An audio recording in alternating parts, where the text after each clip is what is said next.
Hi hello ನಮಸ್ಕಾರ. Wisdom ವಾಯ್ಸ್ನ ಹೊಸ ಸಂಚಿಕೆಗೆ ಮತ್ತೊಮ್ಮೆ ಸ್ವಾಗತ. ನಾನು ಸಾರಾ ಮಸ್ಕೂರ್ನಿಸಾ, PA ಪ್ರಥಮ ದರ್ಜೆ ಕಾಲೇಜಿನ ಕನ್ನಡ ಉಪನ್ಯಾಸಕಿ.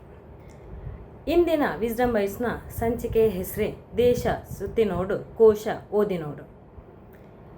ಕೇಳುವಾಗಲೇ ನಮಗೆಲ್ರಿಗೂ ಅರಿವಾಗತ್ತೆ, ಇದೊಂದು ನಾಣ್ಣುಡಿಯಾದರೂ ಕೂಡ ತುಂಬ ಅರ್ಥಗರ್ಭಿತವಾಗಿರುವಂತಹ ಮಾತು ಎನ್ನುವಂಥದ್ದು.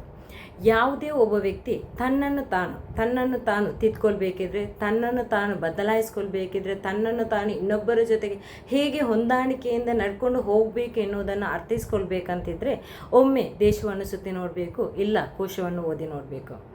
ನಮಗರಿಯದ, ನಮಗೆ ತಿಳಿಯದೇ ಇರುವಂತಹ, ನಾನು ಕೇಳರಿಯದಂತಹ ಅದೆಷ್ಟೋ ಸಂಗತಿಗಳನ್ನು ಒಂದು ಕೃತಿ ನನಗೆ ನೀಡಬಲ್ಲದು.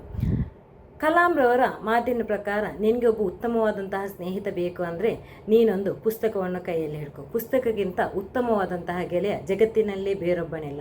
ಅಂದರೆ ನೀನು ಹೇಗಿರಬೇಕು, ನೀನು ಹೇಗೆ ಬೆಳಿಬೇಕು, ಯಾವುದನ್ನು ನಿನ್ನೊಳಗಡೆ ಸೇರ್ಪಡಿಸ್ಕೊಳ್ಬೇಕು, ಯಾವುದನ್ನು ನಿನ್ನಿಂದ ಬಿಟ್ಟು ಕೊಡಬೇಕು ಎನ್ನುವಂಥ ಮೊದಲಾದಂಥ ಎಲ್ಲ ಸಂಗತಿಗಳನ್ನು ಕೂಡ ನೀನು ಬರೀ ಒಂದು ಪುಸ್ತಕದಿಂದ ಅರ್ಥೈಸಿಕೊಳ್ಳೋದಕ್ಕೆ ಅಥವಾ ಒಂದು ಮೋಟಿವೇಶ್ನಲ್ ಆಗಿರುವಂಥ ಒಂದು ಪುಸ್ತಕದಿಂದ ತಿಳಿದುಕೊಳ್ಳೋದಕ್ಕೆ ಸಾಧ್ಯ. ಅದೇ ರೀತಿಯಾಗಿ ನಿಜ ಬದುಕಿನಲ್ಲಿ ನಾನೊಬ್ಬ ವ್ಯಕ್ತಿಯ ಜೊತೆಗೆ ಹೇಗೆ ಬೆರಿಬೇಕು, ನನಗರಿಯದಂಥ ಒಬ್ಬ ವ್ಯಕ್ತಿಯ ಜೊತೆಗೆ ನಾನು ಹೇಗೆ ನಡೆದುಕೊಂಡು ಹೋಗಬೇಕು, ಅಥವಾ ನಾನು ಹೇಗೆ ಬದುಕಬೇಕು, ನಾನು ನನ್ನ ಜಗತ್ತು ಎನ್ನುವಂಥದ್ದು ಬರೀ ನನ್ನ ಊರು, ನನ್ನ ಮನೆಗೆ ಮಾತ್ರ ಸೀಮಿತ ಆಗಿರುವಂಥದ್ದು. ನಾನು ಎನ್ನುವಂಥದ್ದು ತುಂಬ ವಿಶಾಲವಾಗಿರುವಂಥದ್ದು, ನನ್ನೊಳಗಡೆ ಎನ್ನುವಂಥದ್ದು ತುಂಬ ವಿಶಾಲವಾಗಿರಬೇಕಂತ ಹೇಳಿದರೆ ದೇಶವನ್ನು ಸುತ್ತಿ ನೋಡಬೇಕು.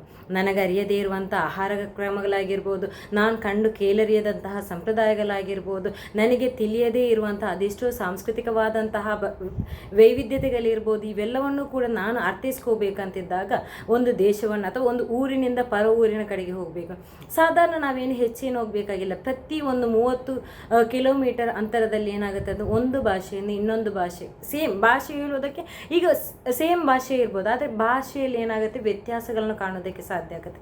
ಅದನ್ನು ನಾನು ಯಾವಾಗ ಅರ್ಥೈಸ್ಕೊಳ್ಳೋದಕ್ಕೆ ಸಾಧ್ಯ ಆಗುತ್ತೆ ಅಂತ ಹೇಳಿದಾಗ, ನಾನು ಆ ಊರನ್ನು ಭೇಟಿಯಾದಾಗ, ಆ ಊರಿನ ಜನರೊಂದಿಗೆ ಒಂದು ಸಂಪರ್ಕವನ್ನು ಬೆಸೆದುಕೊಂಡಾಗ, ಆ ಊರಿನ ಜನರ ಜೊತೆಗೆ ಒಂದು ಒಡನಾಟವನ್ನು ನಾನು ಹೆಚ್ಚಿಸಿದಾಗ ನನಗೆ ನನ್ನಲ್ಲಿ ಮತ್ತು ಅವರಲ್ಲಿರುವಂತಹ ಭಿನ್ನತೆ ಏನು, ನಾನು ಹೇಗಿದ್ದೇನೆ, ನಾನು ಅಂದ್ಕೊಂಡಂತಹ ಪ್ರಪಂಚ ತುಂಬ ಸಣ್ಣದು, ಇದಕ್ಕಿಂತಲೂ ವಿಶಾಲವಾದಂಥ ಪ್ರಪಂಚ ಇದೆ, ನಾನು ನೋಡಿದಕ್ಕಿಂತಲೂ ಕೂಡ ವಿಶಾಲವಾದಂಥ ಒಂದು ಸಾಂಸ್ಕೃತಿಕವಾದಂಥ ವೈವಿಧ್ಯತೆ ಇದೆ ಎನ್ನುವುದನ್ನು ನನಗೆ ಅರ್ಥೈಸ್ಕೊಳ್ಳೋದಕ್ಕೆ ಸಾಧ್ಯ ಆಗುತ್ತೆ. ಆದ್ದರಿಂದ ನಾವು ಬದುಕಿನಲ್ಲಿ ಹೆಚ್ಚೆಚ್ಚು ಬೆಳೀತಾ ಹೋಗಬೇಕಂತಿದ್ದಾಗ ನಾನು ಹೆಚ್ಚೆಚ್ಚು ಓದುವುದನ್ನು ಅಭ್ಯಾಸ ಮಾಡಬೇಕು. ಯಾವುದೇ ಒಂದು ಪುಸ್ತಕ, ಯಾವುದೇ ಒಂದು ಕಾಗದದ ಚೂರು ಯಾವುದೂ ಕೂಡ ನನಗೆ ಜ್ಞಾನವನ್ನು ಕೊಡುವುದಿಲ್ಲ ಎನ್ನುವಂಥದ್ದಿಲ್ಲ. ಪ್ರತಿಯೊಂದರಲ್ಲೂ ಕೂಡ ನಿಜವಾದಂತಹ ಓದಿನ ಪ್ರೇಮಿ ಹೇಗಂತ ಹೇಳಿದರೆ, ಕಡಲೆ ತಿಂದು ಬಿಸಾಡಿದಂತಹ ಆ ಪೇಪರ್ ಏನು ಕಡಲೆ ಮಾರುವವನು ಕಟ್ಟಿಕೊಟ್ಟಂತಹ ಆ ಕಾಗದದಲ್ಲೂ ಕೂಡ ಇದು ಯಾವುದರ ಕುರಿತಂಥ ಸಂಗತಿ ಇದೆ, ಇದು ಯಾವ ವಿಷಯವನ್ನು ನನಗೆ ತಿಳಿಸಿಕೊಡುತ್ತೆ ಎನ್ನುವುದನ್ನು ಏನು ಮಾಡಬಲ್ಲ, ಓದಿ ತಿಳಿಯಬಲ್ಲ. ಅದು ನಿಜವಾದಂತಹ ಜ್ಞಾನಿಯಾಗುವಂತಹವನ್ನ ಲಕ್ಷಣ ಎನ್ನುವಂಥದ್ದು. ಅದೇ ರೀತಿಯಾಗಿ ನನಗೆ ಇನ್ನೊಂದು ಸಂಸ್ಕೃತಿಯನ್ನು, ಇನ್ನೊಂದು ಸಂಪ್ರದಾಯವನ್ನು, ಇನ್ನೊಂದು ಜನಾಂಗವನ್ನು ನಾನು ಬೆರಿಬೇಕಂತಿದ್ದಾಗ ಅವನು ತನ್ನ ಹೊಟ್ಟೆಗಿಲ್ಲದಿದ್ದರೂ ಕೂಡ ದೇಶವನ್ನು ಸುತ್ತುವಂಥ ಪ್ರಯತ್ನವನ್ನು ಮಾಡ್ತಾನೆ. ದೇಶ ಸುತ್ತುವುದು, ಕೋಶ ಓದುವಂಥದ್ದು ಬದುಕಿನಲ್ಲಿ ಅತ್ಯಂತ ಉತ್ತಮವಾದಂತಹ ಒಂದು ದಿನಚರಿಯಲ್ಲಿ ಒಂದು ಎನ್ನುವುದರಲ್ಲಿ ಯಾವುದೇ ಸಂಶಯ ಇಲ್ಲ ಅಂತ ಹೇಳುತ್ತಾ ಇವತ್ತಿನ ಎಪಿಸೋಡನ್ನು ಮುಗಿಸ್ತಾ ಇದ್ದೇನೆ.